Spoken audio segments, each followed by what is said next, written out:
ഞാൻ ദിലീപേണ്ട ഒപ്പം സത്യാനന്ദിൽ വർക്ക് ചെയ്താണ് 2021. കരിയർ എന്ന് പറഞ്ഞാൽ അടുത്ത് പപ്പ ചെയ്യുന്നുണ്ട്, പറക്ക് പപ്പനൊക്കെ പുള്ളി ചെയ്യുന്നുണ്ട്. എന്തായാലും ദിലീപിന്റെ കരിയർ ബൈക്ക് ഒരുപാട് സിനിമകളുണ്ട്. ഹനീഫ തനി സിനിമ ആവുന്നുണ്ട്. പിന്നെ ഇന്ന് തന്നെ 8-ാം തീയതി തന്നെയാണ് സിനിമയുടെ ട്രെയിലർ റിലീസാകുമെന്നാണ് ഇപ്പോൾ പ്രതീക്ഷിക്കുന്നത്. കാരണം ഇന്ന് വൈകിട്ട് 8 മണിയോടുകൂടി പപ്പ സിനിമയുടെ ട്രെയിലർ ഔദ്യോഗികമായിട്ട് റിലീസാവും.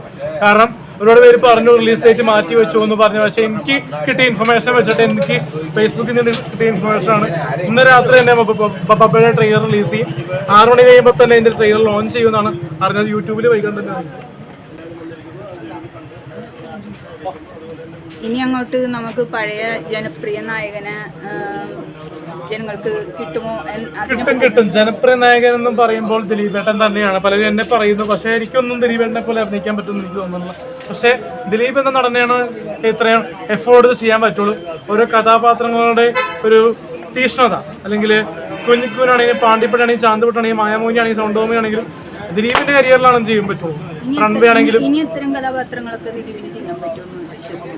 ഇനി കഥാപാത്രങ്ങളെ പുതിയതായിട്ട് ചെയ്യാമല്ലോ. ഇപ്പൊ മാസമായിട്ടും കോമഡി ആയിട്ടും ദിലീപേട്ടൻ ചെയ്യാൻ പറ്റും. പിന്നെ വെറൈറ്റി ആയിട്ടുള്ള കഥാപാത്രം ചെയ്യാൻ പറ്റുന്നത് അത്ഭുതമായിരിക്കും. ചിലപ്പോൾ വെറൈറ്റി ആയിട്ടുള്ള വിക്കനുമായിട്ടുള്ള കഥാപാത്രങ്ങളും അതൊക്കെ കുറച്ചുകൂടിയൊക്കെ എഫോർട്ടായിരിക്കാം.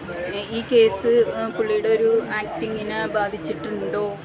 കേസല്ല, കഥ നല്ലതാണെങ്കിൽ സിനിമ വിജയിക്കും എന്ന് തന്നെ പറയാം. കേസ് ഒരിക്കലും ദിലീപിന്റെ സിനിമ കരിയർ ഒരിക്കലും ബാധിക്കില്ല. പക്ഷെ ഫാമിലി കരിയറും കാര്യങ്ങളൊക്കെ ഒരുപാട് പ്രശ്നങ്ങളൊക്കെ വന്നല്ലോ. അങ്ങോട്ടും ഇങ്ങോട്ടും ഒക്കെ വീട്ടിലൊക്കെ സമാധാനം പോയില്ല. ഇപ്പോൾ ഇന്നാണ് പുള്ളിക്കാർക്ക് ഒരു സമാധാനം കിട്ടിയെന്ന് തോന്നുന്നു.